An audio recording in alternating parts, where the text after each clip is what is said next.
Bonani, umqeqeshi wensizwa lo. Kunensizwa nje engibhalelile ku-Facebook, umfethu uyakhala uthi kunethekeni ayishelayo. Useyishela isikhathi eside manje, kodwa manje ithekeni iyasho ukuthi ngeke isishintshe lesinqumo esithathayo sokuthi ayimfuni. So-ke umfowethu befuna ukwazi ukuthi angenze njani ukuze mhlawumbe ingane igcine isishintsha umqondo ukuze phela ngoba yena uyayithanda le ngane.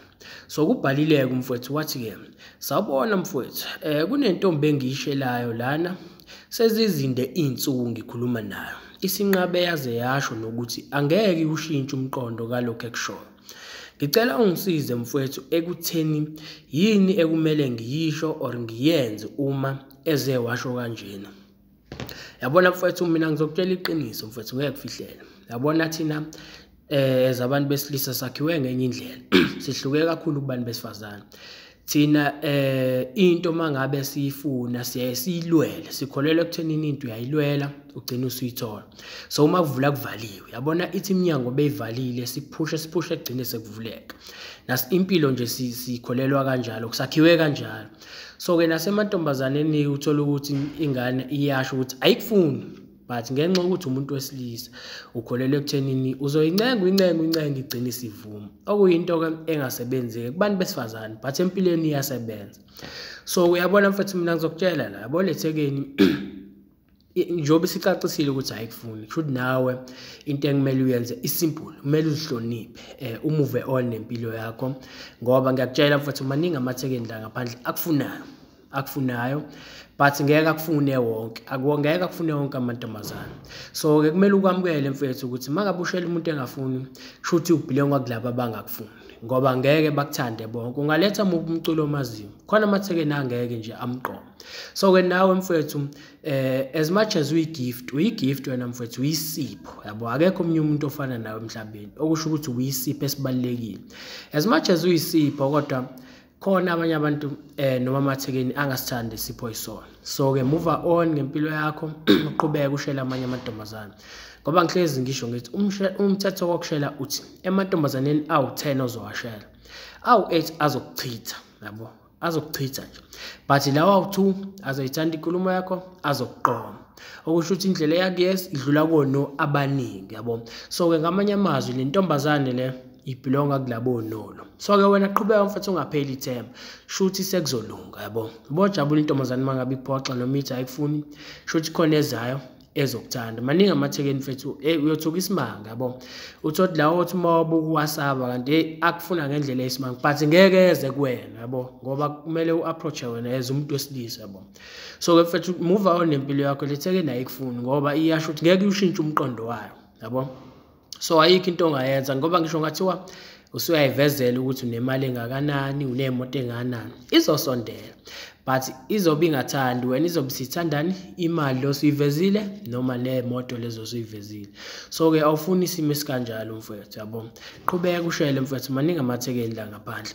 Maningi amathekeni azokuthanda, ngoba angeke umuntu umjaje ngendlela ombona ngayo mhlawumbe bese uthi hayi lo akangifanele noma kanjani. Yabona mina kwathi ngelinye ilanga ngise-Howard, yabo, khona ithekeni engayibona, yabo.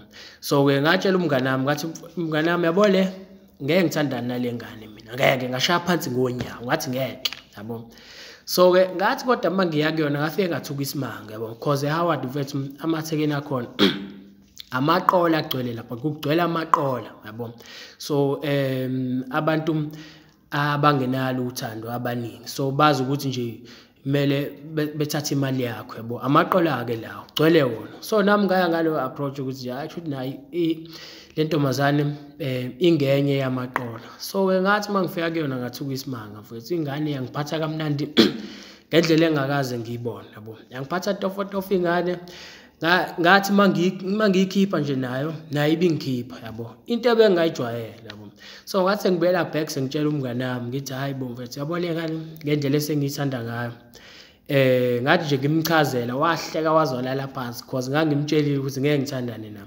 Engiqonda ukusho mfethu ukuthi umuntu ungambukeli le bese uyamjaja uthi hayi unjani, yabo. Shona khona mfethu, hamba uyoshela nalo ocatha awufithi kuyena, yabo. Uyothuka isimanga ngoba mhlawumbe ugcwele ngawo but ngeke akutshele ngoba intombazane, yabo. Kumele uye kuyena wena. So ke mfethu move on, ungahlali umuntu oyedwa, maningi amathekeni la ngaphandle yabo. Mangabe ngakufuna umuntu qhubeka, baningi abazokuthanda yabo. So ke ngihlezi ngisho njalo mfethu ngithi ungabambeleli umuntu oyedwa, baningi abantu abakufunayo ngaphandle, but ngeke bakufune bonke yabo. Khona amathekeni angeke akufune njengayo le ayikufuni, okusho ukuthi qhubeka uye phambili, khona amanye azowafica azokuthanda yabo.